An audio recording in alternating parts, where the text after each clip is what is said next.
Hello बच्चों, मैं नेहा चौधरी स्वागत करती हूँ आपका। देखिए बच्चों, हमारी यूनिट नंबर 9 उपसे संयोजन यौगिक समाप्त हो गई थी और आज हम इसके अभ्यास प्रश्नों के ऊपर चर्चा करेंगे। तो देखिए प्रश्न नंबर 1 क्या है।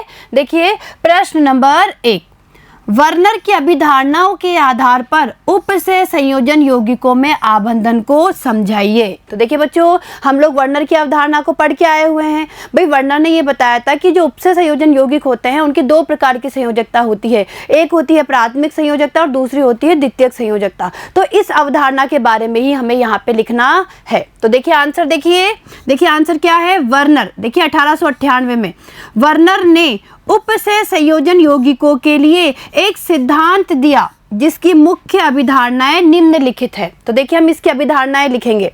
पहली देखिए, उपसे संयोजन यौगिकों में धातुएं दो प्रकार की संयोजकताएं दर्शाती है, प्राथमिक तथा द्वितीयक। ठीक है, आगे प्राथमिक संयोजकता धातु के ऑक्सीकरण अंक के बराबर होती है, इसे मुख्य या आयनिक संयोजकता भी कहते हैं। दूसरा देखिए, प्राथमिक संयोजकताएं सामान्यतः आयनीय होती है तथा ऋणात्मक आयनों द्वारा संतुष्ट होती है। तीसरा देखिए, द्वितीयक संयोजकताएं अनायनीय होती है, ये उदासीन अणुओं या ऋणात्मक आयनों के द्वारा संतुष्ट होती है। ठीक है, आगे द्वितीय संयोजकता धातु की उपसे संयोजन संख्या के बराबर होती है, इसे कक्षीय संयोजकता भी कहते हैं तथा इसका मान किसी धातु के लिए सामान्यतः निश्चित होता है। धातु के साथ द्वितीयक संयोजकता से बंधित आयन या समूह विभिन्न उपसे संयोजन संख्या के अनुसार त्रिविम में विशिष्ट रूप से व्यवस्थित होते हैं। आगे देखिए पांचवा, देखिए उपसे संयोजन यौगिकों में आयनों या समूहों की त्रिविम में व्यवस्था को समन्वय बहुफलक कहते हैं। बड़े कोष्टक में लिखी स्पीशीज को संकुल तथा बाहर लिखे आयन को प्रतिआयन कहते हैं। तो देखिए बच्चों, हम ये लिख के आएंगे कि भाई बड़े कोष्टक में जो स्पीशीज होती है उसे संकुल और बाहर लिखे हुए आयन को प्रतिआयन कहते हैं। ठीक है, आगे देखिए सातवां पॉइंट, देखिए संक्रमण तत्वों के उपसे संयोजन यौगिकों में सामान्यतः अष्टफलकीय, चतुष्फलकीय तथा वर्ग समतलीय ज्यामितियां पाई जाती है। आगे देखिए, अब देखिए उदाहरण। तो देखिए बच्चों, हम इस तरीके से वर्नर की अभिधारणा को लिख के आएंगे और उदाहरण भी दे के आएंगे। तो देखिए उदाहरण, देखिए पहला उदाहरण ये आयन है, ये धनात्मक संकुल आयन है CONH3 6 और इस पूरे पे आवेश है 3+। इसी तरीके से देखिए COCl NH3 5 और इस पूरे पे आवेश है 2+ तथा COCl2 NH3 4 और इस पूरे पे आवेश है प्लस। ठीक है, तो देखिए की ज्यामिति तो अष्टफलकीय है, भाई इनकी ज्यामिति अष्टफलकीय है, जबकि NiCO4 तथा PtCl4 2- यानी ये जो संकुल आयन है इनकी ज्यामिति क्रमशः चतुष्फलकीय, यानी इसकी चतुष्फलकीय और इसकी क्या होती है, वर्ग समतलीय होती है। ठीक है, तो इस तरीके से वर्नर की अभिधारणा के साथ साथ हमें उदाहरण भी देना है। ठीक है बच्चों, आगे देखिए। अब देखिए प्रश्न नंबर 2, देखिए FeSO4 विलयन तथा NH4 का होल ट्वाइस SO4 विलयन का 1:1 मोलर अनुपात में मिश्रण Fe2+ आयन का परीक्षण देता है। देखिए बच्चों, प्रश्न नंबर 2 को ध्यान से देखिए। भाई प्रश्न नंबर 2 ये कह रहा है कि FeSO4 विलयन तथा NH4 का होल ट्वाइस SO4 विलयन का 1:1 मोलर अनुपात में मिश्रण Fe2+ आयन का परीक्षण देता है, परंतु CuSO4 यानी कॉपर सल्फेट व जलीय अमोनिया का 1:4 मोलर अनुपात में मिश्रण Cu2+ आयनों का परीक्षण नहीं देता है, समझाइए क्यों। तो देखिए बच्चों, प्रश्न नंबर 2 बहुत अच्छा प्रश्न है। तो देखिए बच्चों, इसमें होता क्या है, भाई जब FeSO4 और NH4 का होल ट्वाइस SO4 यानी ये दोनों जब 1:1 में मिलाए जाते हैं तो वहाँ पे द्विक लवण का निर्माण होता है। और देखिए बच्चों, जब द्विक लवण को किसी भी विलयन में घोला जाता है तो क्या होता है, ये अपने आयनों में टूट जाता है और क्या देता है, Fe2+ आयन का परीक्षण देता है।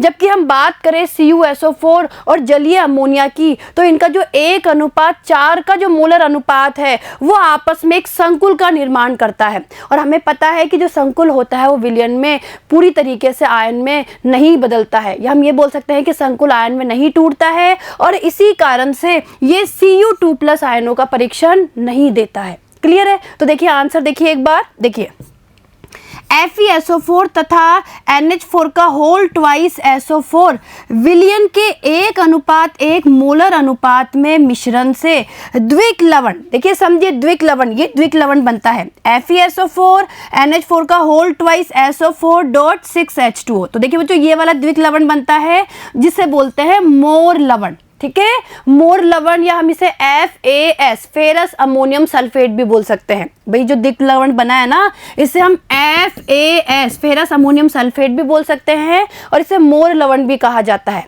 तो देखिए यहाँ पे क्या होता है, मोर लवण बनता है जो कि विलयन में आयनित होकर Fe2+ आयन देता है, अतः यह Fe2+ आयन का परीक्षण देता है। ठीक है, लेकिन CuSO4 व जलीय अमोनिया का 1:4 मोलर अनुपात में मिश्रण संकुल लवण, देखिए ये वाला संकुल लवण CuNH3 और ये दो संकुल हो गया और बाहर SO4, यानी ये वाला संकुल लवण बनाता है। इसमें स्थित संकुल आयन, देखिए संकुल आयन CuNH3 जो ये संकुल आयन है, ये देखिए ये वाला तो धनात्मक संकुल आयन है और ये ऋणात्मक, तो इसका जो ये संकुल आयन है इसका आयनन नहीं होता। इसका क्या नहीं होता है? आयनन नहीं होता है, अतः इसमें स्वतंत्र Cu2+ आयन नहीं होते। देखिए बच्चों समझने की कोशिश करिए। भाई यहाँ पे क्या होता है, कॉपर सल्फेट व जलीय अमोनिया के 1:4 मोलर अनुपात में मिश्रण से ये हमारा एक संकुल लवण बनता है। और देखिए संकुल लवण कैसे टूटता है, संकुल लवण टूटता है CuNH3 प्लस का तो 2 और SO4-2। देखिए जो ध्यान दीजिएगा, भाई जो ये संकुल लवण बनता है, ये संकुल लवण इस तरीके से टूटता है, और जो ये धनात्मक आयन बनता है, जो संकुल का ये जो संकुल धनात्मक संकुल आयन बनता है, इसका आयनन नहीं होता है, और इसी कारण ये स्वतंत्र Cu2+ आयन का परीक्षण नहीं देता है। या हम ये बोल सकते हैं कि इसमें Cu2+ आयन स्वतंत्र नहीं होते, और इस कारण यह Cu2+ आयन का परीक्षण नहीं देता है। ठीक है, आया समझ में? चलिए आगे देखिए। अब देखिए प्रश्न नंबर 3। देखिए बच्चों, प्रत्येक के 2 उदाहरण देते हुए निम्नलिखित को समझाइए। समन्वय समूह, लिगेंड, उपसय संयोजन संख्या, उपसय संयोजन बहुफलक, होमोलैप्टिक तथा हेट्रोलैप्टिक। देखिए बच्चों इन सब के बारे में हम बहुत अच्छे से पढ़ के आए हुए हैं। भाई हम लोग समन्वय समूह के बारे में भी पढ़ के आए हुए हैं, समन्वय समूह जिसे उपसय संयोजन सत्ता भी कहा जाता है। हम लोगों ने लिगेंड के बारे में पढ़ा है, उपसय संयोजन संख्या के बारे में पढ़ा है, उपसय संयोजन बहुफलक के बारे में पढ़ा है, साथ ही साथ हम लोगों ने होमोलैप्टिक और हेट्रोलैप्टिक संकुल के बारे में भी हमने अध्ययन किया है। तो उन्हीं के बारे में हमें यहाँ पे लिखना है। तो देखिए बच्चों एक बार ध्यान दीजिए। सबसे पहले देखिए समन्वय समूह। देखिए बच्चों, वह स्पीशीज जिनमें केंद्रीय धातु परमाणु या आयन से एक निश्चित संख्या में आयन अथवा अणु उपसह संयोजी बंध बनाकर जुड़े होते हैं, उसे समन्वय समूह या उपसह संयोजन सत्ता कहते हैं। ठीक है, तो इस तरीके से हम इसके बारे में लिख के आएंगे। आगे देखिए, इसे बड़े कोष्टक में लिखा जाता है तथा यह धनात्मक, ऋणात्मक या उदासीन हो सकता है। ठीक है, और उदाहरण देखिए, जैसे देखिए ये उदाहरण देखिए COCl3 NH3 का होल ट्राइस, और देखिए ये हमारा कोई संकुल है। ठीक है, इसमें कोबाल्ट आयन 3 अमोनिया अणुओं तथा 3 क्लोराइड आयनों से घिरा है। तो ये इसका क्या हो गया? उदाहरण। ठीक है, आगे देखिए। अब दूसरा देखिए लिगेंड। देखिए बच्चों, उपसह संयोजन सत्ता यानी जो संकुल स्पीशीज है उसमें केंद्रीय धातु परमाणु या आयन से जुड़े अणुओं या आयनों को लिगेंड कहते हैं। देखिए बच्चों, हम लोग बहुत अच्छे से लिगेंड के बारे में पढ़ के आए हुए हैं, तो यहाँ पे हमें उसी के बारे में लिखना है कि लिगेंड क्या होते हैं। देखिए ये धातु को इलेक्ट्रॉन युग्म का दान करके उपसह संयोजी बंध बनाते हैं। ठीक है, लिगेंड छोटे अणु या आयन होते हैं, जैसे देखिए Cl है, H2O है तथा NH3। ठीक है, आगे लिगेंड बड़े अणु या आयन भी हो सकते हैं, जैसे देखिए ऑक्जिलेट C2O4 2- यानी ऑक्जिलेट आयन तथा EN का मतलब क्या है? Ethane 1,2 die-Amy. ठीक है, इस तरीके से हम लिगेंड के बारे में भी लिख के आएंगे। चलिए आगे। अब देखिए उपसह संयोजन संख्या के बारे में। किसी संकुल स्पीशीज में धातु से बंधित लिगेंडों के उन दाता परमाणुओं की संख्या को जो सीधे उससे जुड़े होते हैं उसे धातु की उपसह संयोजन संख्या या समन्वय संख्या कहते हैं। ठीक है, उदाहरण देखिए, संकुल आयन, देखिए संकुल आयन देखिए PtCl6 और इस पूरे संकुल पे आवेश है 2-। तो इस संकुल आयन में प्लेटिनम की उपसह संयोजन संख्या 6 है। देखिए बच्चों, प्लेटिनम है और इसकी उपसह संयोजन संख्या क्या है, 6 है। तथा इस संकुल को देखिए, संकुल आयन को NiNH3 4 और 2+, अगर इसकी बात करें तो देखिए इसमें निकेल की उपसह संयोजन संख्या कितनी है, 4। कितनी है, 4। क्लियर है। चलिए आगे देखिए, अब देखिए उपसह संयोजन बहुफलक। देखिए किसी संकुल स्पीशीज में केंद्रीय धातु परमाणु से सीधे जुड़े लिगेंडों की त्रिविमीय विशिष्ट व्यवस्था को उपसह संयोजन बहुफलक कहते हैं। देखिए बच्चों, हम लोग उपसह संयोजन बहुफलक के बारे में भी बहुत अच्छे से पढ़ के आए हुए हैं। तो देखिए ये कई प्रकार के होते हैं, लेकिन इनमें से अष्टफलकीय, चतुष्फलकीय तथा वर्गाकार समतलीय मुख्य है। ठीक है, आगे देखिए, अब देखिए उदाहरण देखिए CONH3 3+, देखिए इस धनात्मक संकुल आयन को देखिए भाई, CONH3 और इस पूरे पे आवेश है 3+, ये होता है अष्टफलकीय। ऐसे देखिए NiCO4 होता है चतुष्फलकीय। और देखिए ये वाला संकुल आयन देखिए PtCl4 और इस पे आवेश है 2-, ये कैसा होता है, वर्ग समतलीय। ठीक है, अब देखिए, अब हम इन बहुफलकों की आकृतियों के बारे में अध्ययन करेंगे। तो देखिए इसमें M तो केंद्रीय धातु आयन को तथा L एक दंतुर लिगेंड को दर्शाता है। तो देखिए आगे देखिए विभिन्न समन्वयी बहुफलकों की आकृतियां निम्नलिखित है। तो देखिए बच्चों, ये आकृतियां मैंने आपको बहुत अच्छे से समझाई हुई है और एक बार आप वापस समझ लीजिए इन आकृतियों को।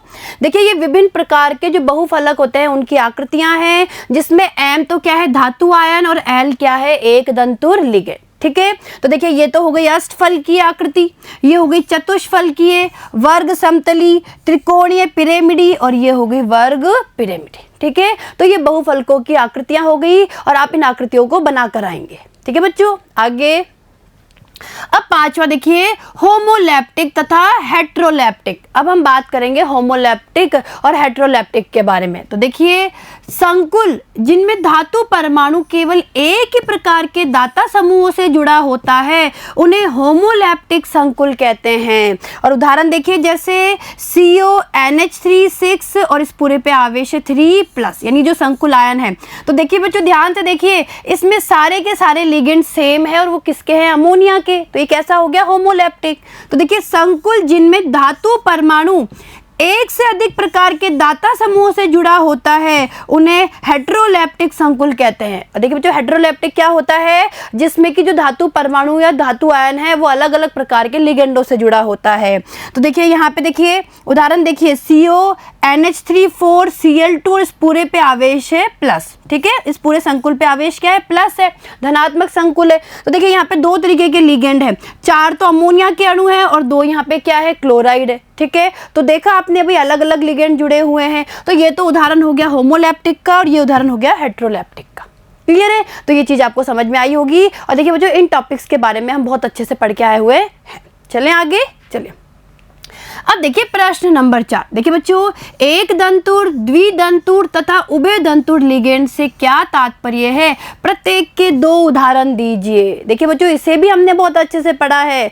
जब हम लोगों ने लिगेंड के बारे में अध्ययन किया तो हम लोगों ने एक दंतुर, द्विदंतुर और उभय दंतुर लिगेंड के बारे में भी हमने पढ़ा था। तो देखिए हमें क्या लिखना है परीक्षा में।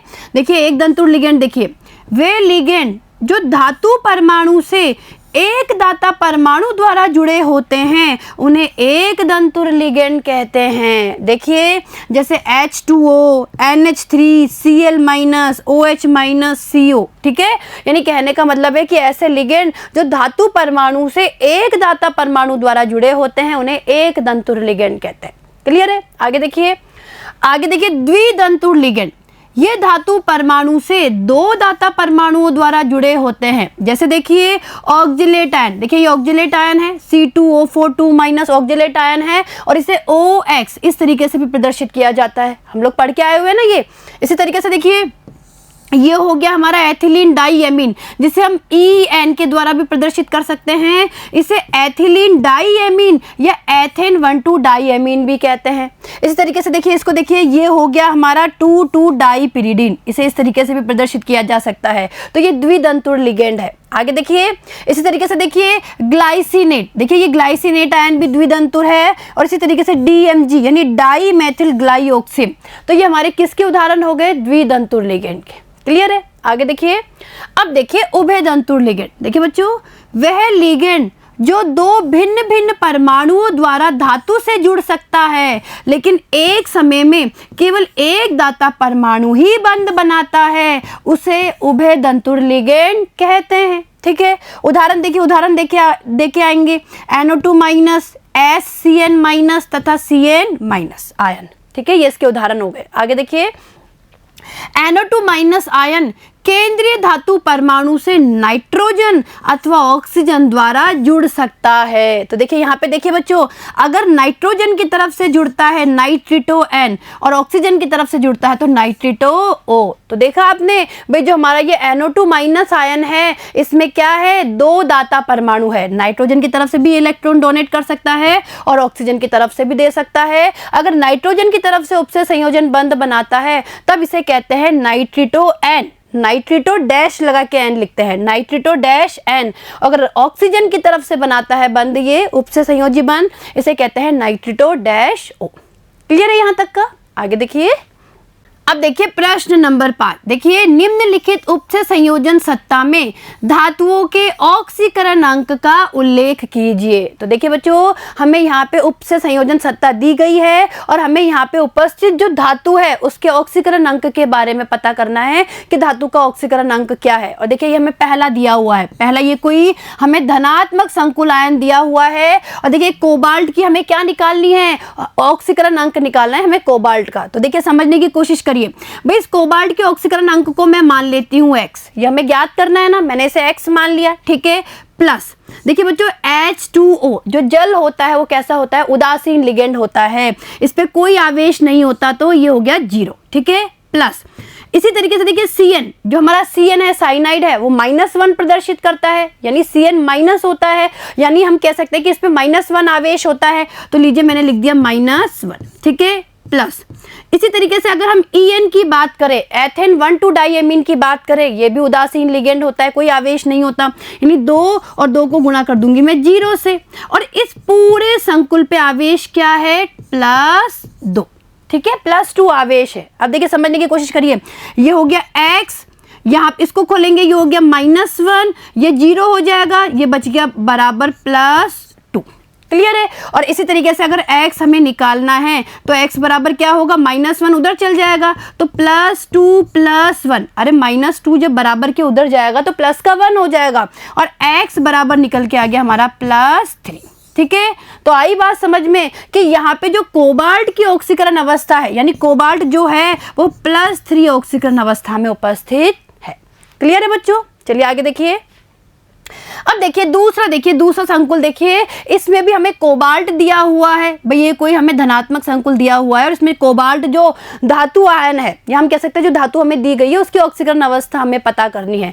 तो लीजिए भाई, इसको भी हमें X मान लेते हैं। भाई, इसकी ऑक्सीकरण अवस्था हमें ज्ञात करनी है, इसे हमने X मान लिया। ठीक है, प्लस देखिए Br, देखिए बच्चों Br जो होता है वो Br- ब्रोमाइड के रूप में होता है, यानी इस पे -1 आवेश होता है, और ये कितने हैं? 2 है, तो 2 को गुणा कर देंगे -1 से। ठीक है, प्लस इसी तरीके से देखिए EN, अगर हम एथेन 1,2 डाईएमीन की बात करें, ये उदासीन होता है, तो लीजिए भाई 2 को गुणा कर देंगे 0 से, क्योंकि इस पे कोई आवेश नहीं होता, और पूरे संकुल पे आवेश है +1। भाई, पूरे पे आवेश कितना है? प्लस दिया हुआ, यानी +1 आवेश है। तो देखिए, इसे सॉल्व करेंगे, ये हो जाएगा X, ये हो जाएगा -2, ये 0 हो ही जाएगा, बराबर का +1। जब -2 को बराबर के उधर लेके जाएंगे, ये हो जाएगा +1 +2, यानी हमारा आंसर X बराबर क्या निकल के आ गया? +3। आया समझ में कि यहाँ पे भी कोबाल्ट की ऑक्सीकरण अवस्था क्या है? +3। क्लियर है बच्चों? आगे देखिए, तीसरा देखिए, ये कोई हमें ऋणात्मक संकुल आयन दिया हुआ है। देखिए प्लेटिनम की ऑक्सीकरण अवस्था हमें ज्ञात करनी है, जिसे हमने मान लिया X। ठीक है, प्लस Cl4 है, यानी ये क्लोराइड के रूप में होता है भाई, Cl-1 के रूप में होता है, तो 4 को गुणा कर देंगे -1 से, और पूरे संकुल पे आवेश है -2, ठीक है। तो इसे सॉल्व करेंगे तो x -4 बराबर -2, और ये x बराबर -2, और माइनस के 4 को उधर ले जाएंगे तो ये हो जाएगा +4, यानी x बराबर +2। तो देखिए बच्चों, जो हमारा प्लेटिनम है उसकी ऑक्सीकरण अवस्था क्या निकल के आई, +2 निकल के आई है। क्लियर है, आ रहा है समझ में आप लोगों को? चलिए आगे देखिए। अब चौथा देखिए बच्चों, ये हमें कोई उपसे संयोजी यौगिक दिया गया है, ठीक है, और इसमें देखिए ये संकुल दिया गया है, और इस संकुल की बात करें तो संकुल में जो Fe यानी आयरन क्या है, धातु है, जिसका ऑक्सीकरण अंक हमें ज्ञात करना है। तो देखिए इसका ऑक्सीकरण अंक हम कैसे ज्ञात करेंगे, यानी सबसे पहले हम इस संकुल को क्या करेंगे, तोड़ लेंगे, यानी ये जो हमें उपसे संयोजी यौगिक दिया हुआ है इसको हम तोड़ लेंगे आयनों के रूप में। कैसे टूटेगा, देखिए ये टूटेगा K तो प्लस का, और ये FeCN6, और इस पे आवेश आ जाएगा -3। क्लियर है। अब हम क्या करेंगे, इस आयरन की ऑक्सीकरण अवस्था हमें ज्ञात करनी है, इसे हम मान लेंगे x। देखिए जो ध्यान दीजिए, इसको हम क्या मान लेंगे, x मान लेंगे, प्लस Cn माइनस के रूप में होता है, यानी साइनाइड पे -1 आवेश होता है, तो लीजिए भाई 6 को गुणा कर देंगे -1 से, और इस पूरे पे आवेश है -3। पूरे संकुल की बात करें तो इस पूरे संकुल पे देखिए, इस पूरे संकुल की बात करें तो आवेश क्या है, ऊपर -3। लीजिए भाई सॉल्व करिए, ये हो जाएगा x -6 बराबर -3, तो ये हो जाएगा, देखिए ये हो जाएगा x बराबर -3 + 6, तो x बराबर +3, ठीक है। यानी यहाँ पे जो आयरन की ऑक्सीकरण अवस्था है वो क्या निकल के आई, +3, ठीक है बच्चों। आगे देखिए, पांचवा देखिए बच्चों, इसे देखिए, जो हमें कोई संकुल दिया हुआ है, क्रोमियम की ऑक्सीकरण अवस्था ज्ञात करनी है, जिसे मैंने मान लिया x, ठीक है, प्लस देखिए NH3 उदासीन लिगेंड है, यानी 3 को गुणा कर दूंगी मैं 0 से, ठीक है, प्लस Cl क्लोराइड के रूप में होता है, Cl- के रूप में -1 आवेश होता है, यानी 3 को गुणा कर दूंगी मैं -1 से, 3 मल्टीप्लाई है ना, 3 मल्टीप्लाई -1, और इस पूरे पे आवेश क्या है संकुल पे, 0। देखिए बच्चों, ये हो जाएगा हमारा x + 0, ये पूरी 0 हो गई, और इसको खोलेंगे तो ये हो जाएगा -3 बराबर 0, -3 को उधर लेके जाएंगे तो ये x बराबर +3, ठीक है। यानी यहाँ पे जो हमारी क्रोमियम की ऑक्सीकरण अवस्था होगी वो कितनी निकल के आएगी, +3। क्लियर है। चलिए आगे देखिए। अब देखिए प्रश्न नंबर 6। तो देखिए बच्चों, जो प्रश्न नंबर 5 है वो आपको समझ में आया होगा कि किस तरीके से हम धातु परमाणु की ऑक्सीकरण अवस्था ज्ञात कर सकते हैं। अब देखिए प्रश्न नंबर 6। तो देखिए, IUPAC नियमों के आधार पर निम्नलिखित के लिए सूत्र लिखिए। अब देखिए बच्चों, कितना इंपॉर्टेंट क्वेश्चन है, यानी यहाँ पे हमें IUPAC नाम दिए गए हैं और इनसे हमें सूत्र लिखने हैं। तो देखिए ध्यान दीजिएगा, पहला देखिए टेट्रा हाइड्रोक्सिडो जिंकेट सेकंड। देखिए बच्चों, ये हमें कुछ दिया गया है, कोई भी संकुल है उसका नाम दिया गया है टेट्रा हाइड्रोक्सिडो जिंकेट सेकंड, ठीक है। अब देखिए ध्यान दीजिए बच्चों, टेट्रा हाइड्रोक्सिडो जिंकेट सेकंड अगर हमें लिखना है तो देखिए क्या होगा, सबसे पहले जिंकेट से हमें ये पता लग गया कि ये क्या है, कोई भी ऋणात्मक संकुल है। कैसा संकुल है, ऋणात्मक संकुल है। तो देखिए टेट्रा हाइड्रोक्सिडो, यानी टेट्रा हाइड्रोक्सिडो का मतलब है OH समूह कितनी बार है, 4 बार। भाई हाइड्रोक्सिडो, टेट्रा हाइड्रोक्सिडो, यानी जो OH समूह है वो 4 बार है, ठीक है। यानी OH का मतलब है OH माइनस लिगेंड। देखिए बच्चों, ये लिगेंड होता है OH माइनस लिगेंड, ठीक है, यानी ये 4 बार है, इसे कहा जाता है हाइड्रोक्सिडो। अब यहाँ पे जिंकेट, तो लीजिए भाई हमने लगा दिया यहाँ पे जिंक, हमने क्या लगा दिया, जिंक लगा दिया। अब देखिए बच्चों, हमें बताना है कि संकुल के ऊपर क्या आवेश है। देखिए बच्चों, समझने की कोशिश करिए, हमें जिंकेट सेकंड दिया गया है और जिंकेट से हमें ये पता लग रहा है कि जो ये हमारा संकुल है ये ऋणात्मक संकुल है। भाई हमने पढ़ा है कि संकुल अगर ऋणात्मक होता है तो हमेशा धातु के नाम के अंत में हम लोग एड लगा देते हैं। तो यहाँ पे जिंकेट है, जिंकेट, तो हम क्या करेंगे, हम ये पता करेंगे कि संकुल आयन पे क्या आवेश है। अब देखिए समझने की कोशिश करिए, ये आवेश कैसे पता लगेगा। देखिए बच्चों यहाँ समझिएगा, देखिए बच्चों समझने की कोशिश कीजिएगा। देखिए जिंक है, देखिए बच्चों जिंक है और हमें पता है कि जिंक की ऑक्सीकरण अवस्था क्या है, +2, यही हमें 2 दिया हुआ है ना, जिंकेट सेकंड, यानी जिंक की ऑक्सीकरण अवस्था क्या है यहाँ पे +2 है। लीजिए भाई मैंने इसकी ऑक्सीकरण अवस्था लिख दी +2, ये जो जिंक है इसकी ऑक्सीकरण अवस्था मैंने क्या लिख दी +2। ये जो हमें हाइड्रोक्सिडो दिया गया है, यानी जो हाइड्रोक्साइड आयन होता है वो OH- के रूप में होता है, यानी इस पे -1 आवेश होता है, यानी मैं क्या करूंगी 4 को गुणा कर दूंगी -1 से, ठीक है। और इस पूरे संकुल पे यहाँ पे आवेश हमें ज्ञात करना है कि यहाँ पे क्या आवेश है, जिसे मैंने मान लिया x, जिसे मैंने क्या मान लिया भाई, यहाँ पे जो आवेश होगा उसको मैंने x मान लिया। क्या मान लिया बच्चों, मैंने x मान लिया जो हमें ज्ञात करना है। तो देखिए इसको सॉल्व करिए, ये हो जाएगा +2 -4 बराबर x, और ये निकल के आएगा x बराबर -2, ठीक है। इसका मतलब है कि यहाँ पे कितना आवेश है इस पूरे संकुल पे, -2, ठीक है। तो देखिए मैं इसे यहाँ पे लिख रही हूँ, समझिए क्या होगा, ये हमारा संकुल होगा ZnOH4 और इस पूरे पे आवेश हो जाएगा -2। क्लियर है बच्चों, तो ये हो गया हमारा टेट्रा हाइड्रोक्सिडो जिंकेट सेकेंड। क्लियर है, आगे देखिए दूसरा देखिए। अब देखिए दूसरा हमें दिया हुआ है पोटेशियम टेट्राक्लोरिडो पैलेडेट सेकेंड। देखिए तो ध्यान दीजिए, पोटेशियम लीजिए हमने बना दिया पोटेशियम, ठीक है। अब ये हमें संकुल, ये संकुल हमें दिया गया है, लीजिए भाई हम संकुल लिखेंगे अब इसमें टेट्राक्लोरिडो। देखिए ध्यान दीजिए, क्लोरिडो मतलब Cl जो है क्लोराइड है वो 4 बार है, टेट्राक्लोरिडो। पैलेडेट, ये लीजिए भाई हमने पैलेडियम बना दिया पैलेडेट। अब देखिए पैलेडेट सेकेंड, पैलेडेट बेटा समझिए, पैलेडेट सेकंड, यानी जो संकुल है वो ऋणात्मक रूप में है। तो देखिए ध्यान से देखिए, अगर हम इसको तोड़ेंगे तो K तो टूटेगा प्लस का और पूरा संकुल टूटेगा माइनस का, यानी ऋणात्मक संकुल है, ठीक है, यानी हम इसे सही बना रहे हैं। अब हमें ये पता करना है कि भाई आवेश क्या है, यहाँ पे क्या आवेश आएगा जब हमारा संकुल टूटेगा, तो यहाँ पे इस पे क्या आवेश आएगा वो हमें पता करना है। तो देखिए वो जो समझने की कोशिश करिए, यहाँ पे हमें पैलेडेट सेकंड दिया हुआ है, यानी जो पैलेडियम है वो +2 ऑक्सीकरण अवस्था में है, ठीक है।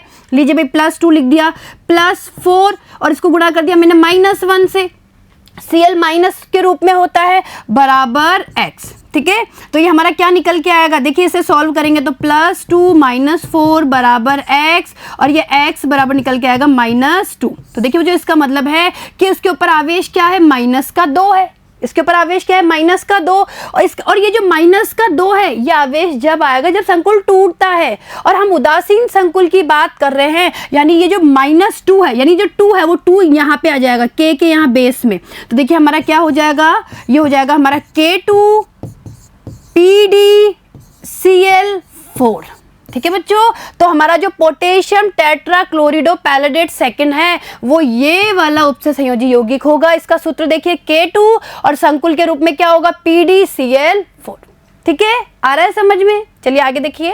अब देखिए बच्चों तीसरा देखिए, डाईएमीन डाईक्लोरिडो प्लेटिनम सेकंड, यानी हमें दिया हुआ है डाईएमीन, लीजिए भाई डाईएमीन यानी 2 बार है डाईएमीन डाईक्लोरिडो, लीजिए भाई डाईक्लोरिडो प्लेटिनम सेकंड, लीजिए भाई प्लेटिनम, ठीक है, ये हमने बना दिया, ठीक है। अब हमें ये पता करना है कि क्या हमारे संकुल पे यहाँ पे कोई आवेश है, क्या हमें पता करना है ये। अब देखिए हमें दिया हुआ है कि प्लेटिनम सेकंड है, यानी ये जो प्लेटिनम है ये +2 ऑक्सीकरण अवस्था में है। तो देखिए ये प्लेटिनम +2 ऑक्सीकरण अवस्था में, ठीक है, +2 मान लिया, +2 और हमें अमोनिया क्या है, उदासीन लिगेंड है, तो 2 को हम गुणा कर देंगे किससे, 0 से गुणा कर देंगे, 2 को 0 से गुणा कर देंगे हम, प्लस ये देखिए ये है Cl माइनस के रूप में होता है, Cl पे -1 होता है, तो 2 को गुणा कर देंगे हम -1 से, और इस पूरे पे जो आवेश है वो हमें ज्ञात करना है, जिसे हमने क्या मान लिया, x मान लिया, हमने क्या मान लिया x। तो देखिए इसे हम सॉल्व करेंगे, देखिए बच्चों इसे हम सॉल्व करेंगे तो देखिए क्या होगा, ये होगा +2, ये हो जाएगा 0, ये हो जाएगा -2 बराबर x, यानी x बराबर 0, ठीक है, यानी हमारे इस संकुल पे कोई आवेश नहीं है, उदासीन संकुल है। तो इसका सूत्र क्या होगा, देखिए इसका सूत्र होगा हमारा PtNH3 2Cl2, ठीक है बच्चों। तो ये हो गया हमारा डाईएमीन डाईक्लोरिडो प्लेटिनम सेकंड, क्लियर है। आगे देखिए चौथा देखिए, पोटेशियम टेट्रासाइनिडोनिकेलेट सेकंड। देखिए तो समझने की कोशिश करिए, पोटेशियम टेट्रासाइनिडोनिकेलेट सेकंड, यानी कहने का मतलब है कि जो हमारा संकुल है, संकुल कैसा है, ऋणात्मक है, क्योंकि ये क्या है, निकेलेट है। ठीक है, तो देखिए पोटेशियम लीजिए, सबसे पहले मैंने लिख दिया पोटेशियम। अब हम संकुल बनाएंगे, लीजिए टेट्रासाइनिडो, लीजिए भाई CN4 टेट्रासाइनिडो निकेलेट, मैंने कर दिया ये निकेलेट भाई, ऋणात्मक संकुल के रूप में है। अब देखिए यहाँ पे पोटेशियम, यानी पहले मैंने पोटेशियम बना दिया और टेट्रासाइनोनिकेलेट से ये पता लग रहा है कि जो हमारा संकुल है वो ऋणात्मक है। लीजिए भाई हमने ऋणात्मक संकुल बना दिया।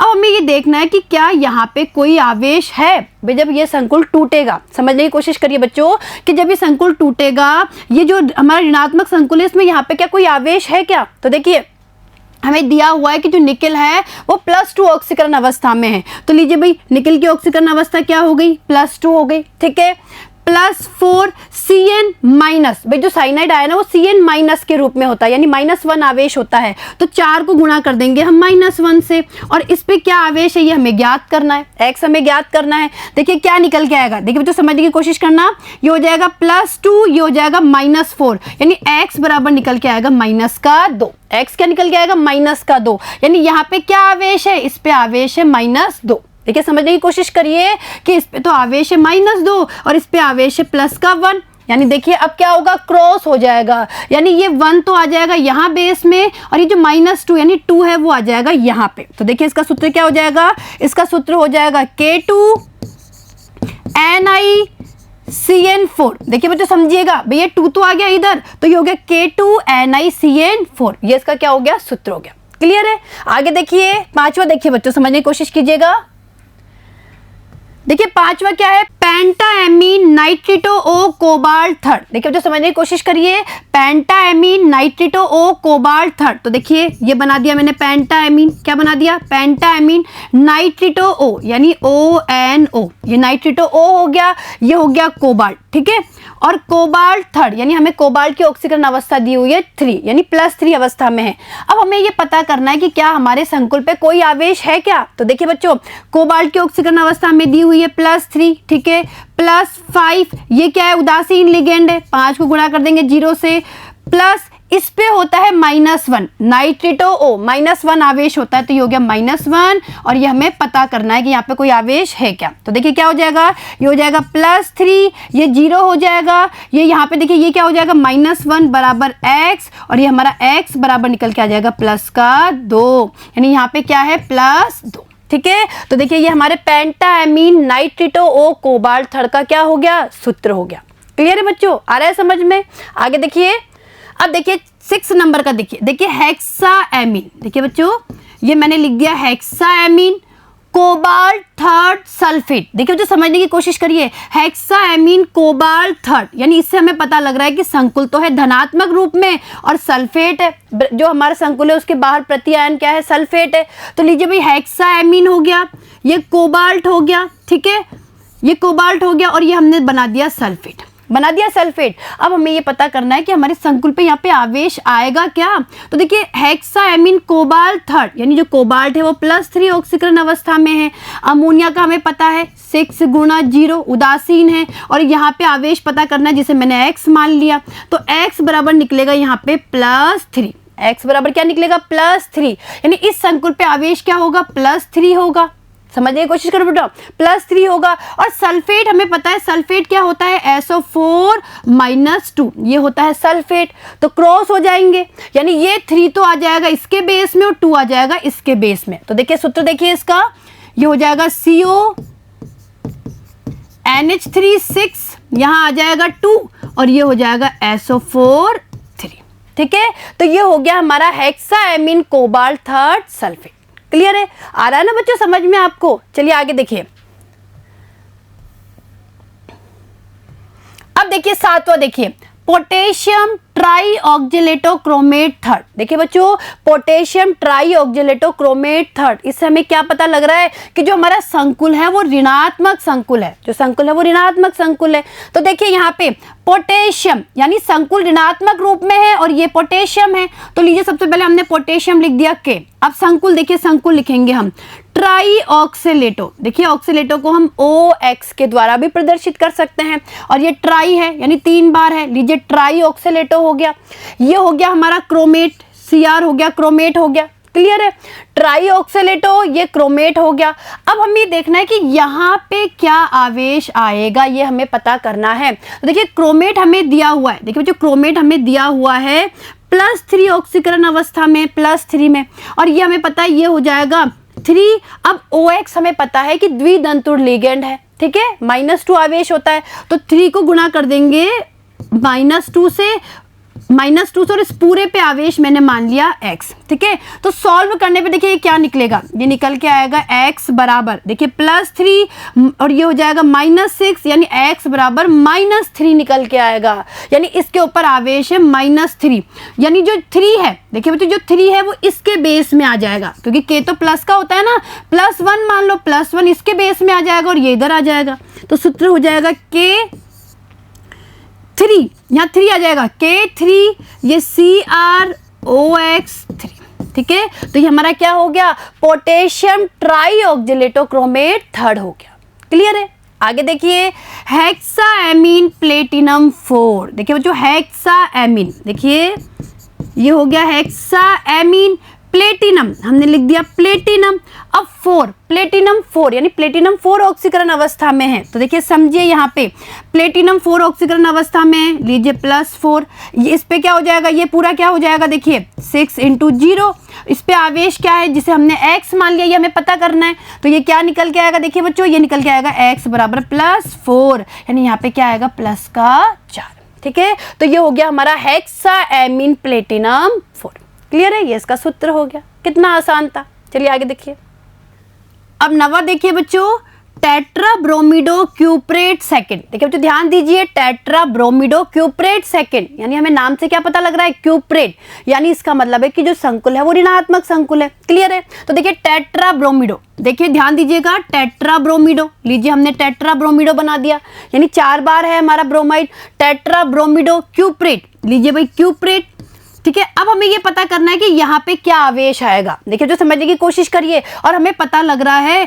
टेट्राब्रोमिडो क्यूप्रेट, यानी जो हमारा संकुल है वो ऋणात्मक संकुल है, क्यूप्रेट आ गया, और हमें पता है कि कॉपर 2nd ऑक्सीकरण अवस्था में है, यहाँ पे 2nd दिया हुआ है ना, तो देखिए +2, भैया +2 ऑक्सीकरण अवस्था में है, +4 Br- के रूप में होता है, तो 4 को गुणा कर देंगे -1 से, बराबर ये हमें पता करना है यहाँ पे क्या आएगा, ये X, ठीक है बच्चों। अब देखिए +2 -4 बराबर X, तो हमारा X बराबर क्या निकल के आएगा, -2, तो देखिए हमारा क्या हो जाएगा, यहाँ पे -2 आ जाएगा, तो देखिए बच्चों मैं यहाँ पे लिख रही हूँ उसका सूत्र Cu Br4 और ये -2, क्लियर है। आगे देखिए 10वां, देखिए बच्चों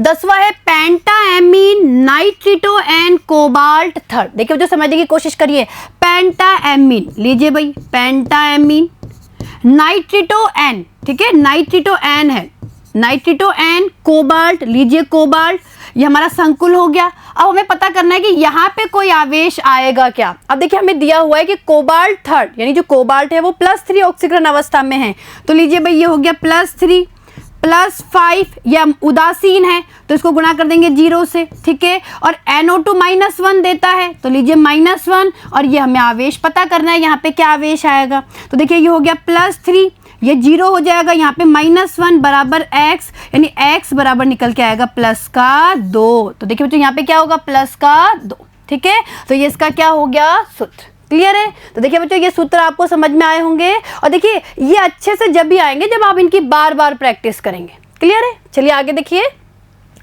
अब देखिए प्रश्न नंबर 7, देखिए बच्चों IUPAC नियमों के आधार पर निम्नलिखित के सुव्यवस्थित नाम लिखिए, यानी कहने का मतलब है कि जो हमें उपसे संयोजन यौगिक दिए गए हैं उनके IUPAC नाम हमें लिखने हैं। तो देखिए ध्यान दीजिए, पहला देखिए, पहला हमें ये उपसे संयोजी यौगिक दिया हुआ है और हमें नियम पता है, हम लोग नियम पढ़ के आए हुए हैं। तो देखिए इसमें सबसे पहले हम इस संकुल को नाम देंगे, संकुल धनात्मक है और जो Cl है वो यहाँ पे ऋणात्मक है, ऋणात्मक आयन के रूप में है। तो लीजिए सबसे पहले लिगेंड को नाम देंगे, लिगेंड क्या हो जाएगा हेक्सा, देखिए ध्यान दीजिए हेक्साएमीन भाई 6 बार है ना, ये 6 है, ये 6 बार है NH3। तो हेक्साएमीन कोबाल्ट, देखिए ध्यान दीजिए, हेक्साएमीन कोबाल्ट। अब ये ऑक्सीकरण अवस्था हमें ज्ञात करनी है कि कोबाल्ट किस ऑक्सीकरण अवस्था में है, और इधर आ जाएगा क्लोराइड। ठीक है, ये क्या आ जाएगा, क्लोराइड आ जाएगा।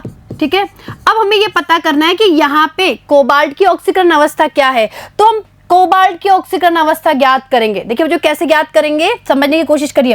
इस संकुल को हम ऐसे तोड़ सकते हैं। देखिए जब ये संकुल टूटेगा, ये ऐसे टूटेगा, ये हो जाएगा +3, ठीक है, और Cl हो जाएगा माइनस का। देखिए बच्चों इस संकुल को तोड़ेंगे तो ये तो हो जाएगा प्लस का और ये हो जाएगा माइनस का। ठीक है, इस तरीके से हमारा संकुल टूटेगा। हमें कोबाल्ट की ऑक्सीकरण अवस्था ज्ञात करनी है, जिससे मैंने क्या मान लिया, X। मैंने क्या मान लिया, इसे X मान लिया। ठीक है, प्लस ये उदासीन लिगेंड है तो 6 को गुणा कर देंगे 0 से, और पूरे पे आवेश है +3।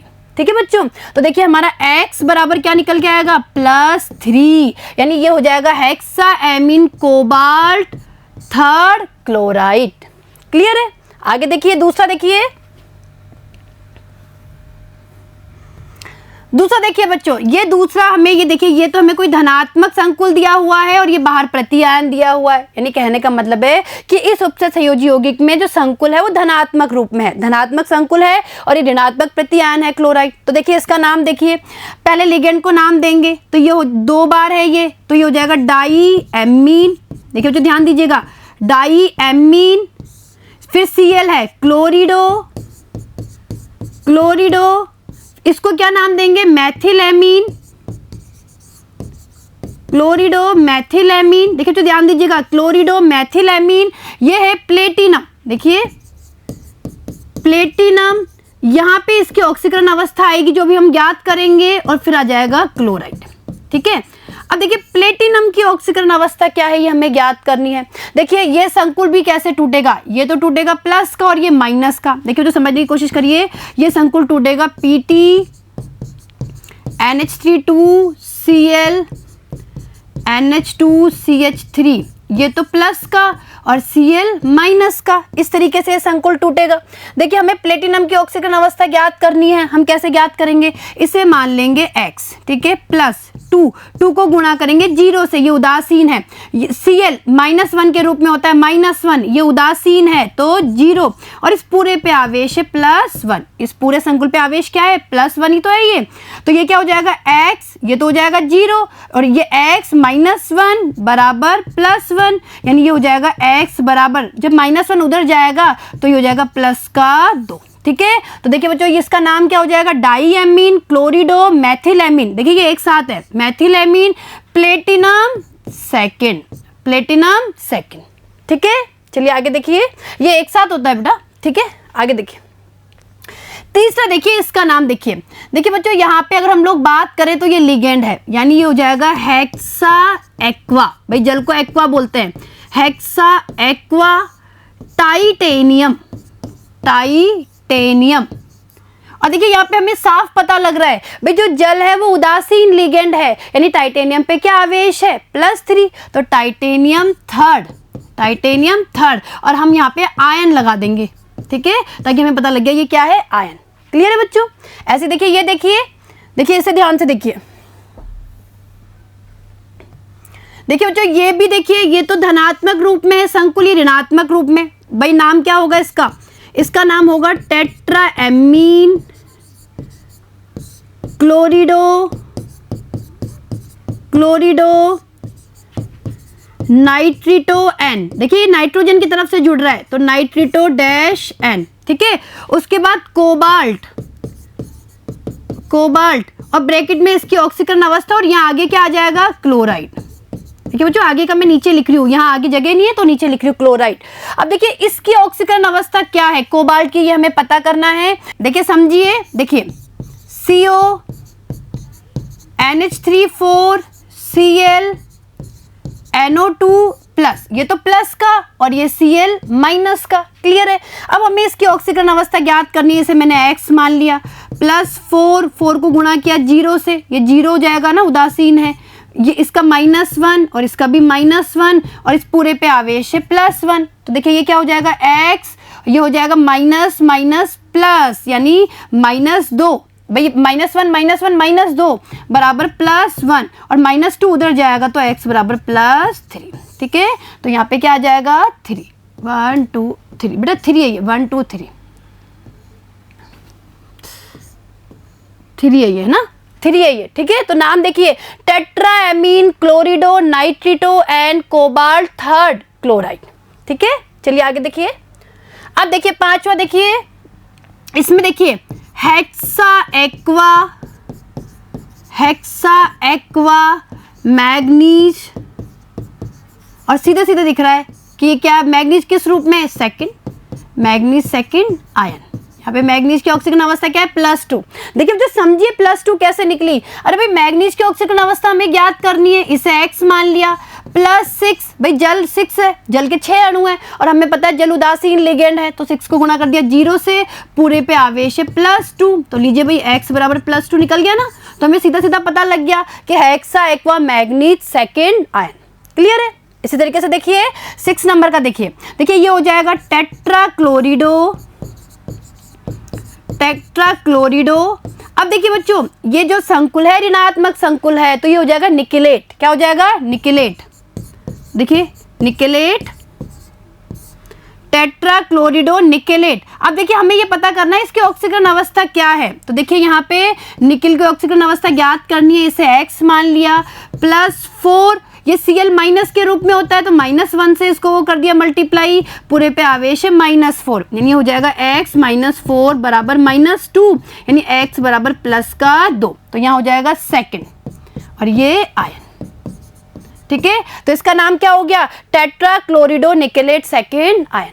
क्लियर है। चलिए आगे देखिए। अब देखिए बच्चों सातवां, देखिए इसका हमें IUPAC नाम लिखना है, तो देखिए यहाँ पे ये है NiNH3 6, ठीक है, ये संकुल है और ये है Cl2। लीजिए भाई ये क्या हो गया, सबसे पहले लिगेंड को नाम देंगे, ये हो जाएगा हेक्साएमीन। क्या हो जाएगा, हेक्साएमीन। ठीक है, हमने लिख दिया हेक्साएमीन। ये क्या है, निकिल, हेक्साएमीन निकिल। अब निकिल की ऑक्सीकरण अवस्था भी हम ज्ञात करेंगे, भाई निकिल किस ऑक्सीकरण अवस्था में है, और ये हो गया आगे क्लोराइड, ये आगे क्या हो गया, क्लोराइड। क्लियर है।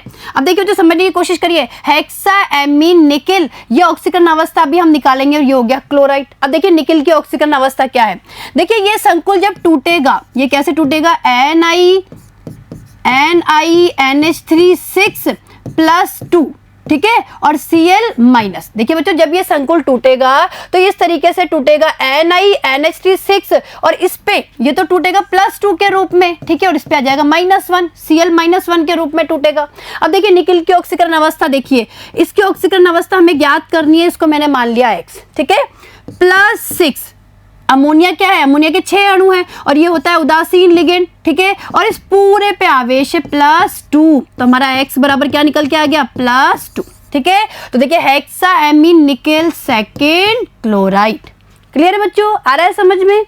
आगे देखिए 8वां, देखिए बच्चों, देखिए इस संकुल को ध्यान से देखिए, इसमें CO और EN का ट्राइस और इस पूरे पे आवेश है 3+। तो देखिए बच्चों समझने की कोशिश करिए, EN और ये 3 बार है, ठीक है, एथेन 1,2 डाईएमीन जो है हमारा, एथेन 1,2 डाईएमीन वो 3 बार है, तो हम यहाँ पे काम में लेंगे ट्रिस, क्योंकि हमने पढ़ा है कि अगर लिगेंड के नाम के अंदर खुद में ही डाई ट्राई टेट्रा आता है तो हम उसके लिए बेस ट्रिस ये शब्द काम में लेते हैं। तो देखिए इसके लिए हम क्या कहेंगे, ट्रिस। देखिए ट्रिस 3 बार है, ट्रिस एथेन 1,2 डाईएमीन, ट्रिस एथेन 1,2 डाईएमीन। देखिए मुझे ध्यान दीजिएगा भाई, ट्रिस 3 बार है, एथेन 1,2 डाईएमीन, उसके बाद ये क्या हो जाएगा, कोबाल्ट, ठीक है, कोबाल्ट। अब हम यहाँ पे कोबाल्ट की ऑक्सीकरण अवस्था लिखेंगे और आगे लिख देंगे हम आयन।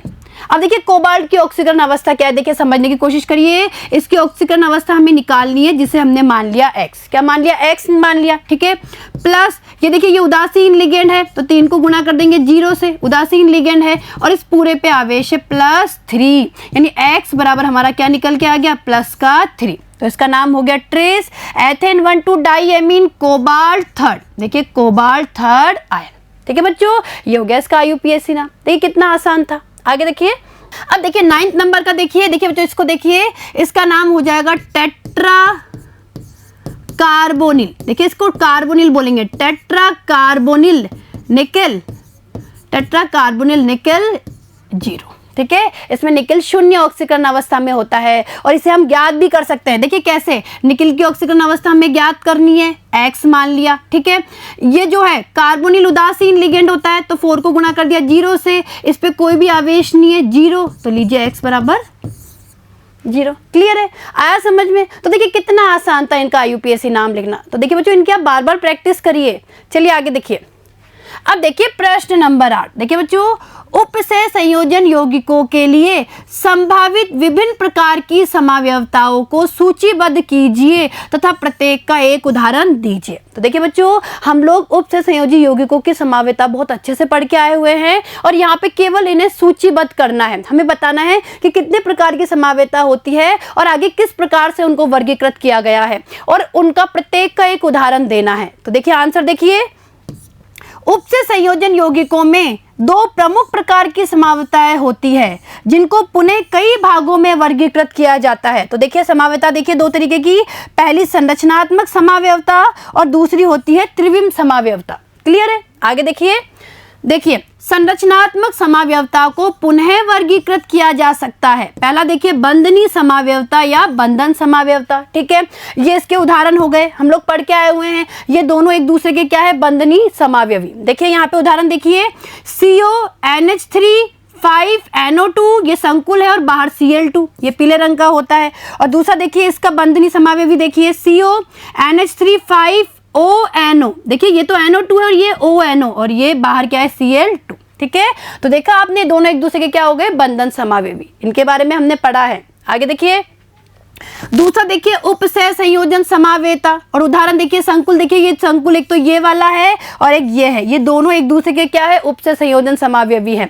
और इस संकुल को ध्यान से देखेंगे तो देखिए इस संकुल में NH3, जो NH3 है वो CO3+ से बंधित है और जो Cn- है वो Cr3+ से बंधित है। जबकि इसके उपसय संयोजन समावयवी की बात करें तो इसमें NH3 Cr3+ से बंधित है और Cn- CO3+ से बंधित है, ठीक है। तो ये दोनों उदाहरण क्या हो गए, उपसय संयोजी समावयवी के। क्लियर है बच्चों, आगे देखिए तीसरा देखिए आयनन समावयवता। लीजिए भाई आयनन समावयवता के उदाहरण हो गए ये दोनों। देखिए ये हो गया CONH3 5SO4Br, ये बाहर है Br, और इसका देखिए CONH3 5Br और ब्रैकेट के बाहर क्या है, ये SO4, ठीक है। तो ये दोनों क्या हो गए, आयनन समावयवी हो गए। और इन दोनों का अगर आयनन किया जाए तो देखिए इससे Br- के रूप में प्राप्त होगा और इसमें SO4 2- के रूप में प्राप्त होगा, ठीक है। तो एक दूसरे के आयनन समावयवी हो गए। आगे देखिए चौथा देखिए विलायक योजन समावयवता। तो देखिए उदाहरण देखिए, एक तो CrH2O6 और ये ब्रैकेट के बाहर क्या है, Cl3, यानी ये हो गया हमारा उपसय संयोजी यौगिक।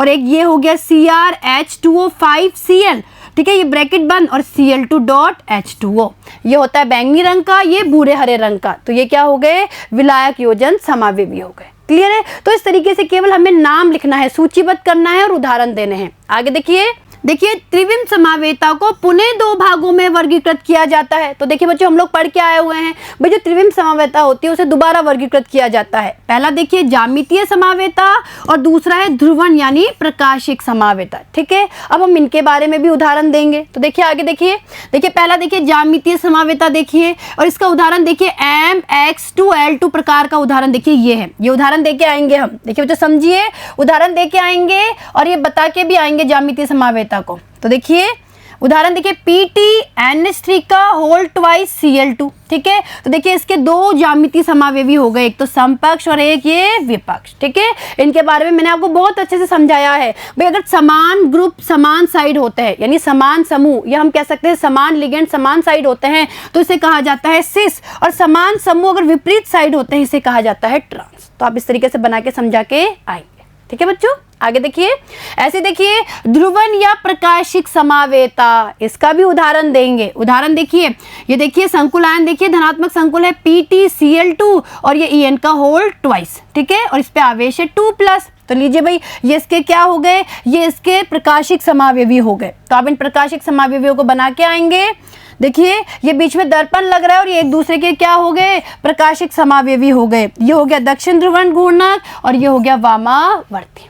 क्लियर है। तो इस तरीके से आप इनके बारे में लिख के आएंगे, ठीक है बच्चों। चलिए आगे देखिए। अब देखिए प्रश्न नंबर 9, देखिए निम्नलिखित उपसे संयोजन सत्ता में कितने ज्यामितीय समावयव संभव है। देखिए जो समझने की कोशिश करिए कि यहाँ पे कुछ उपसे संयोजन सत्ता दी गई है और हमें बताना है कि उनके कितने ज्यामितीय समावयव संभव है। तो देखिए पहला दिया हुआ है, ये कोई ऋणात्मक संकुल है Cr और C2O4 का होल ट्राइस यानी ऑक्जेलेट है। C2O4 को क्या बोलते हैं, ऑक्जेलेट। तो Cr C2O4 3 और पूरे पे आवेश है 3-।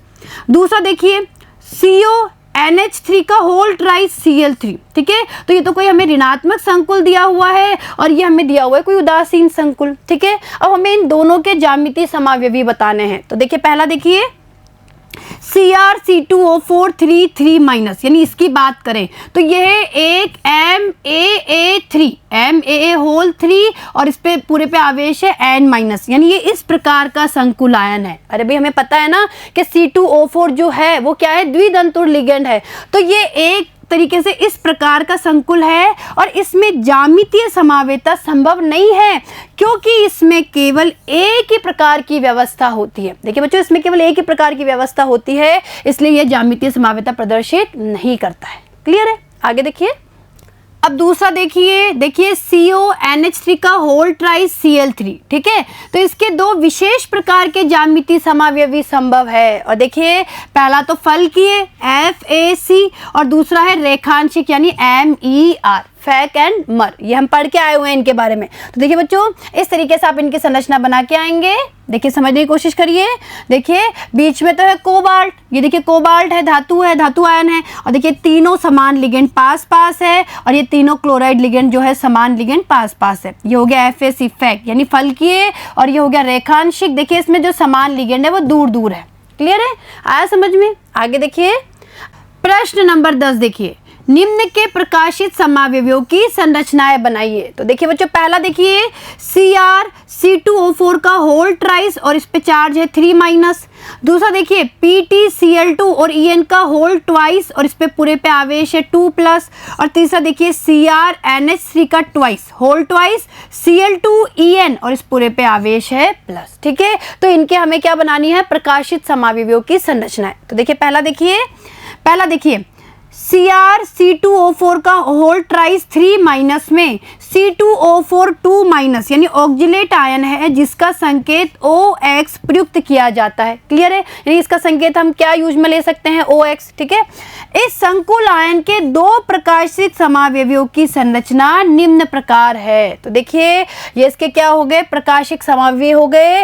ये संरचना हम बना के आएंगे, ये एक दूसरे के दर्पण प्रतिबिंब हो गए। देखिए बच्चों समझिए, यहाँ पे देखिए बीच में क्रोमियम है और देखिए ये तीन क्या जुड़े हुए इससे, जो ऑक्जिलेट लिगेंड है वो इनसे जुड़े हुए हैं, बीच में क्रोमियम है, ठीक है। और ये एक दूसरे के क्या हो गए, दर्पण प्रतिबिंब, ये बीच में दर्पण लगा हुआ है। क्लियर है, आगे दूसरा देखिए PtCl2En का होल ट्वाइस और ये 2+ यानी इस संकुल आयन के प्रकाशिक समावयवी निम्नलिखित है। तो देखिए इसके प्रकाशिक समावयवियों की संरचना देखिए बच्चों, ये देखिए इसकी संरचना, एक तो ये हो गया और एक ये हो गया, ये दर्पण लगा हुआ है, एक दूसरे के दर्पण प्रतिबिंब है, प्रकाशिक समावयवी हो गए। और देखिए ये क्या है, प्लेटिनम है। इसमें देखिए 2 En यानी एथेन 1,2 डाइएमीन जुड़े हुए हैं और ये 2 Cl जुड़े हुए हैं। क्लियर है, तो देखिए ये इसका क्या हो गया, दर्पण प्रतिबिंब, ये प्लेटिनम हो गया और देखिए 2 En लिगेंड और ये Cl। क्लियर है, तो इस तरीके से हम इनके प्रकाशिक समावयवी बनाएंगे। चलिए आगे देखिए। अब तीसरा देखिए बच्चों, CrNH3 का होल ट्वाइस Cl2En और ये ऊपर क्या है, प्लस, ठीक है। तो देखिए बच्चों इसकी बात करें तो इसके समकक्ष तथा विपक्ष दोनों समावयवी, देखिए बच्चों समझने की कोशिश करिए कि इसके समकक्ष तथा विपक्ष दोनों समावयवी प्रकाशिक समावेता दर्शाते हैं। भाई दोनों ही क्या दर्शाते हैं, प्रकाशिक समावेता। सबसे पहले हम समकक्ष रूप को देखेंगे। देखिए बच्चों समझने की कोशिश करना, सबसे पहले हम इसके समकक्ष रूप की बात करेंगे। तो देखिए समकक्ष रूप के प्रकाशिक समावयवियों को निम्न प्रकार दर्शाते हैं। तो देखिए बच्चों ये हो गया इसका समकक्ष रूप, ये इसका क्या हो गया, समकक्ष रूप हो गया, जिसमें देखिए दोनों समान लिगेंड पास पास और ये दोनों समान लिगेंड पास पास है। क्लियर है, तो ये समकक्ष रूप हो गया और ये समकक्ष रूप का दर्पण प्रतिबिंब हो गया, यानी एक दूसरे के प्रकाशिक समावयवी हो गए। क्लियर है, तो ये देखिए बीच में क्या है, क्रोमियम है, ठीक है। ये En एथेन 1,2 डाइएमीन है। ये देखिए दोनों अमोनिया और दोनों क्लोराइड पास पास है। आगे देखिए, अब देखिए हम विपक्ष रूप की बात करेंगे। तो देखिए विपक्ष रूप के प्रकाशिक समावयवियों को निम्न प्रकार दर्शाया जा सकता है। यानी अब हम बात कर रहे हैं जो विपक्ष रूप है। देखिए हमने क्या देखा कि भाई जो हमारा ये देखिए समझिए, देखिए बच्चों जो हमें ये संकुल आयन दिया गया है ना, इसके समपक्ष और विपक्ष दोनों ही जो रूप है वो प्रकाशिक समावयता प्रदर्शित करते हैं। ये हमने समपक्ष रूप को देख लिया और अब देखिए ये इसका विपक्ष रूप है। यानी विपक्ष रूप के प्रकाशिक समावयवियों को निम्न प्रकार दर्शाया जा सकता है। और देखिए यहाँ पे इस तरीके से हम बना के आएंगे इसको। देखिए समझिए यहाँ पे देखिए ये विपक्ष रूप है क्योंकि देखिए दोनों ये वाले समान समूह क्या है, अपोजिट है, ठीक है, एक दूसरे के विपरीत है। और ये एक दूसरे के क्या हो गए, दर्पण प्रतिबिंब हो गए, बीच में दर्पण लगा हुआ है, यानी एक दूसरे के क्या हो गए, प्रकाशिक समावयवी।